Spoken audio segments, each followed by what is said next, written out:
आज की कहानी है मुझे परमात्मा दिखा दो। एक बार अकबर ने बीरबल से कहा, मुझे परमात्मा दिखा दो।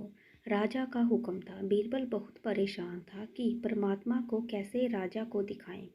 इसी विचार को लेकर बीरबल छुट्टी पर चला गया और उदास रहने लगा। एक दिन परिवार में चर्चा हुई। उदासी का कारण पूछा गया तो बीरबल ने बता दिया कि राजा ईश्वर के दर्शन करना चाहते हैं। बीरबल का बेटा बोला, कल सुबह मुझे आप साथ ले जाओ, मैं अपने आप राजा को दर्शन करा दूंगा। दूसरे दिन सुबह बीरबल और लड़का दरबार में पहुँचे और राजा को कहा, मेरा लड़का आपके प्रश्न के उत्तर का समाधान करेगा। राजा ने सोचा, ये लड़का क्या समाधान करेगा। लड़का बोला, इस वक्त मैं आपका गुरु हूँ, मुझे उचित स्थान दिया जाए। राजा ने सोचा, बात तो ठीक कह रहा है, मैंने तो प्रश्न किया है और समाधान करने वाला गुरु समान होता है। राजा ने लड़के के लिए अपने साथ थोड़ा ऊंचा स्थान दिया। लड़का बोला, महाराज एक दूध का कटोरा मंगाओ। और राजा ने दूध का कटोरा मंगाया और लड़का बोला, महाराज इस दूध में घी है। राजा बोला, हाँ है। लड़का बोला, मुझे आप उसका दर्शन कराओ।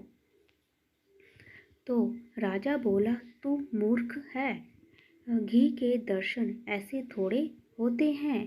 पहले दूध को गर्म करना पड़ता है, फिर उसकी दही जमाना पड़ता है, फिर उसको मघानी में रिड़कना पड़ता है, फिर मक्खन निकलता है, फिर उसे गरम गरम कढ़ाई में डाला जाता है, फिर उसकी मैल निकाली जाती है, तब जाकर घी के दर्शन होते हैं।